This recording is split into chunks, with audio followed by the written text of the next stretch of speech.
Thank you guys for joining me again for another episode of Real Talk with America's Supermom. I am so excited to have a returning guest, and it hasn't even been that long. We have Professor here with us. If you guys remember, he came to share his story about overcoming his health challenges with a brain stroke. And so we are excited to be here today talking about the importance of mindfulness. So, Professor, before we get into our topic, I want to give you the opportunity to introduce yourself. Uh, First of all, I thank you for giving me an opportunity for this interview. I express my gratitude to you. And let me share with you the fact that I had a brain stroke more than a year ago, in the year of 2021, in the second lockdown in the world. So what happened? My right portion of the body was paralyzed, and gradually I recovered. I was on the bed. I was in ICU, intensive care unit, and I'm recovering, and I'm gradually recovering. I'm using a bed thinner. Sometimes I'm forgetting, and my right shoulder is numb. There's no sense to my right hand. But despite that, coming back to normalcy. So let me share with you that I was born in a toxic family and grew up in a toxic environment. I have mental challenges, physical challenges, and financial challenges. I'm dyslexic and ADHD, attention deficit hyperactivity disorder, and I am 59 years old. And added to all these challenges, this brainstorm has further ruined my prospects. But I am not giving up. Why? Because I emphasize positive psychology, and I have a positive attitude, and I have unlocked the power of subconscious mind. And because of that unlocking of the power of subconscious mind, I am able to regain, and I am able to walk, and I am able to Mm. talk also. This is about me. I love that. And I think, a lot of people have less challenges than what you have faced, and they don't keep moving.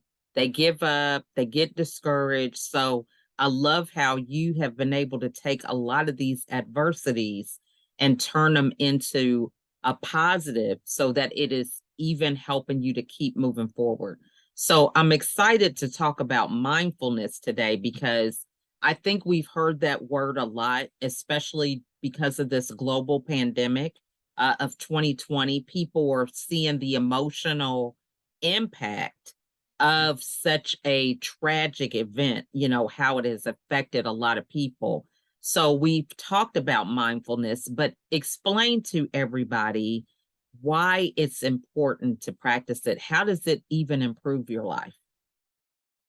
Uh, this mindfulness is very much essential, not because of this coronavirus. Even much before, everybody is emphasizing mindfulness because people are burnt out.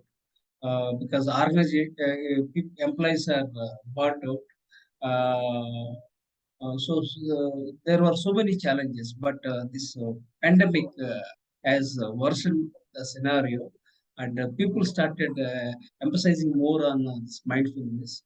And apart from raising divorces, and there are some mental challenges which are growing because of the coronavirus. So the future world is very complex, and we expect. I feel there will be more challenges in the years to come. But at the same time, I'm very optimistic that if we take the right precautions and right steps, we'll be able to avert any kind of mental challenges, physical challenges, and other kinds of challenges. So we have to be very positive, and we have to be very much optimistic, and we should take timely precautions so that we can lead our life mindfully, meaningfully. I love that. And so, when I think about, slowing down enough to be mindful, right? Because we have so many distractions, whether it's trying to get a promotion or making sure that your kids have, food, clothing, and shelter. How do you recommend people take the time to pause, to get in a place to practice it? Because some people, they might see the value in it, but they just don't know how to get started. So what would you say to them?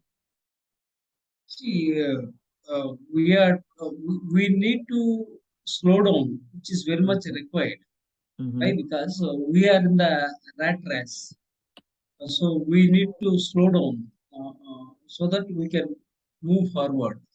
We talk about agility. Agility is required, but mhm, this so-called agility is not at the uh, cost of this health. So what we have to do is we have to focus on this, taking time and caring for our own body and mhm, taking care of our family members and taking care of some organizational issues. So we need to slow down, which is very much required. And that's the reason, we are emphasizing more on mindfulness. And mhm, even when you look at companies like Google and Amazon, some of the reputed companies, they are emphasizing on mindfulness. They are mhm. conducting even a training programs so that the employees don't get burnt out and they recharge themselves and they provide meaning for themselves and also they'll become more productive and they will lead their life happily and meaningfully. I love that. Now, so, do you think mindfulness really helped you to write 50 books? Because I'm just thinking, we were talking before we hit record, and you're asking me how I do all I do, with the children I have and everything else. But I'm saying, how do you have the time to write, 50 books? I think that alone is commendable. Uh, it's a very interesting question. I told you very clearly, I was born in a toxic family and I was not blessed with any regular education. I was a college dropout. Mm, Continuous learning right from my childhood mhm, helped me to adapt myself and also I take feedback regularly so that I can improve mhm, myself because of mhm, the various factors and also because of my military background that and the clean habits that mhm, has helped me to cope up with the challenges and to move forward in my life and for more than 40 years I've been hitting gym. Nobody can believe it. So I'm very much I'm basically fitness freak and for more than 40 years I'm hitting gym. Why? Because mhm, I wanted to join Indian military when I was 15 years mhm, old. So then mhm. I did some running and other things. I was very lean built. So then slowly I built little bit of physical fitness. Then I joined built. Then I, I started learning and I started growing and I started growing in a healthy citizen and I grew as a soldier. So many things, all these habits and have helped me to grow as a leader and also as a resilient leader. That's one thing. And secondly, uh, I have written 50 books. Actually, I have others. I have written 60 books, but Mhm, 50 have been published. Let me mhm, share with you one of the books. So this is a book on mhm, mindfulness. mhm, The Nobel laureate, His Holiness Dalai Lama, has written a foreword. Okay, mhm, mhm, so this these books I have written why I have because I'm a very disciplined writer and I'm a creative mhm, writer. Of course, I was disturbed after the brain stroke for more than a year. I mhm, think it may take one more year to get back to the feet and get back to the track. mhm, So because of the discipline, because of my passion for learning and because of the passion for writing. So I have Mm-hmm. written 50 books.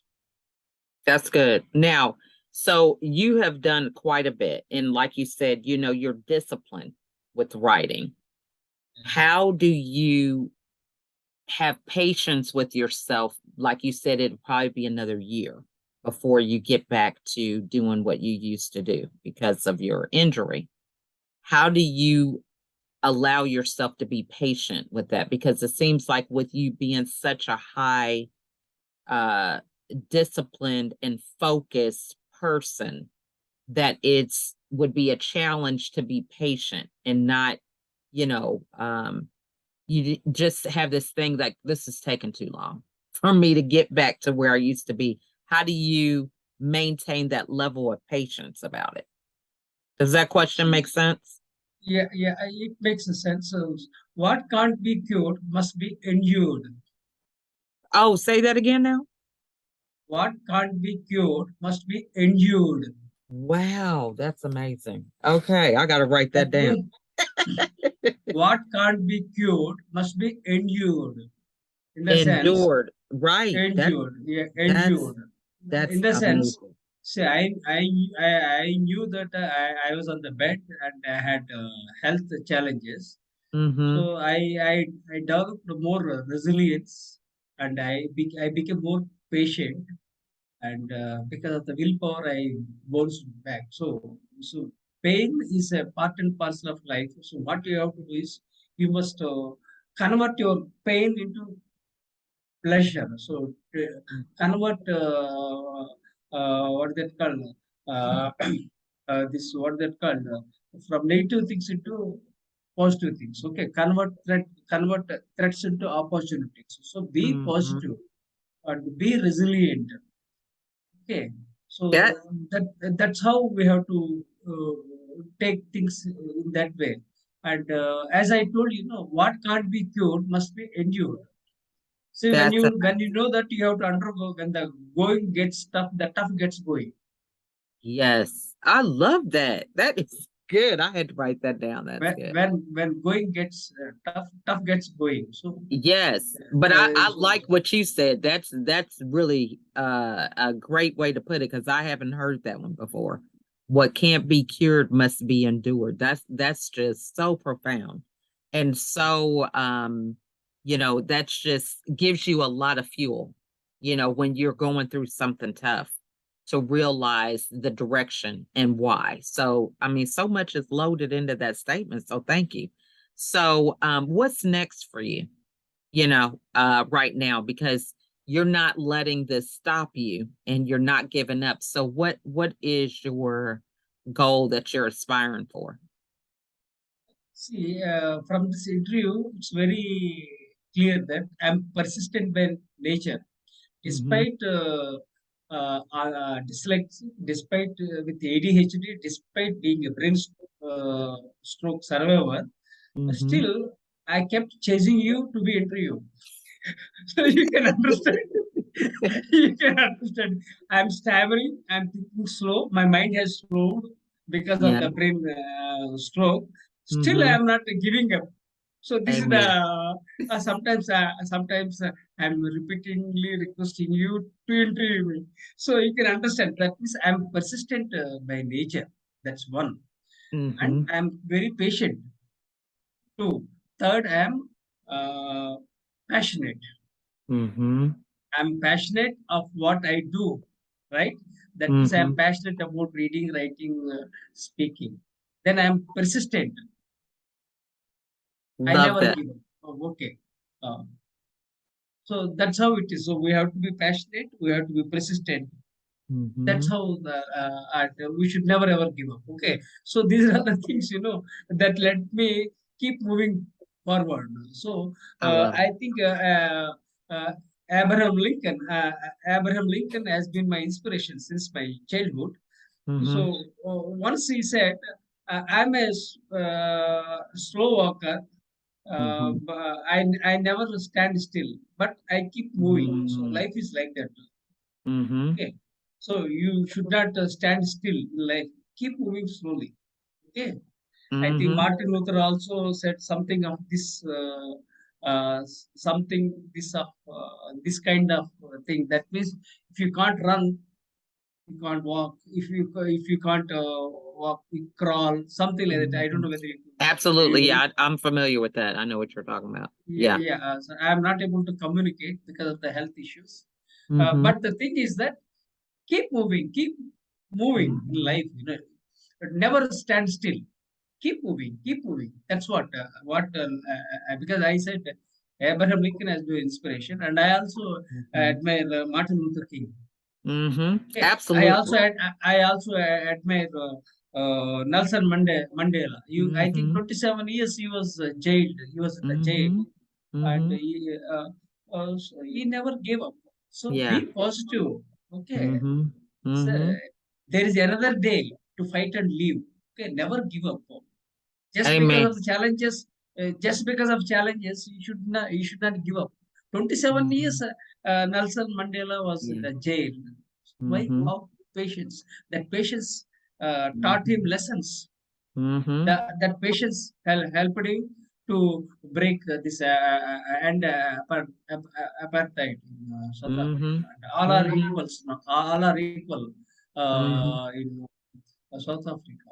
So change is always inevitable. So Mm-hmm. we have to embrace change, and Mm-hmm. we should keep going. This is life. So that's what I believe in that. Mm-hmm. I love that. That is good. So this has been a wonderful conversation. I mean, I could talk to you for hours because, as you can see, the things that you share are just so inspiring. So what is the best way for the audience to get a hold of you? Uh, uh, I have other 50 books, and my books are available on Amazon. Okay, Mm-hmm. if they Google Mm-hmm. my name, Mm-hmm. Professor M.S. Rao, they can Mm-hmm. find everything online. And I have two YouTube channels, and I keep Mm-hmm. sharing my knowledge freely with the world. And my vision is to build 1 million students as global leaders by 2030.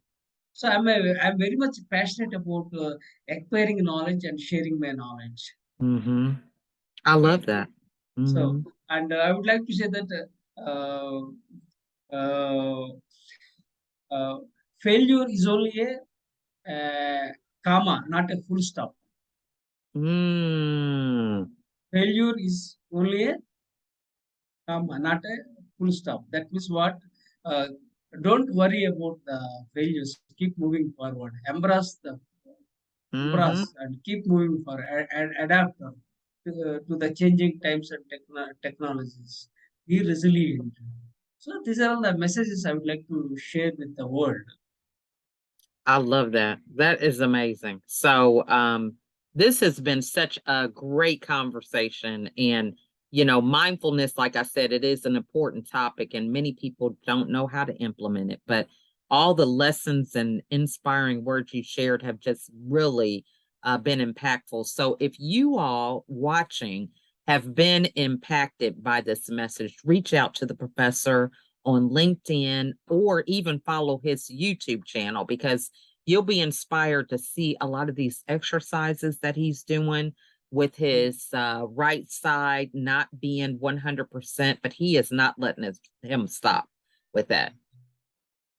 Look, so yeah, so we thank you guys so much for watching today, and we look forward to seeing you all on the next episode. Thanks again, Professor, for coming on. Thank you very much for giving me this wonderful opportunity. I'm always grateful to you for giving me an opportunity. And also, this is the second time you have interviewed me. Mhm. And thank you for your time. Oh, you are so welcome. Well, we will definitely have you back again. This has just been a great conversation, and we thank you guys all for watching us, and we'll see you all on the next episode. Bye for Thank you. now. Thank you.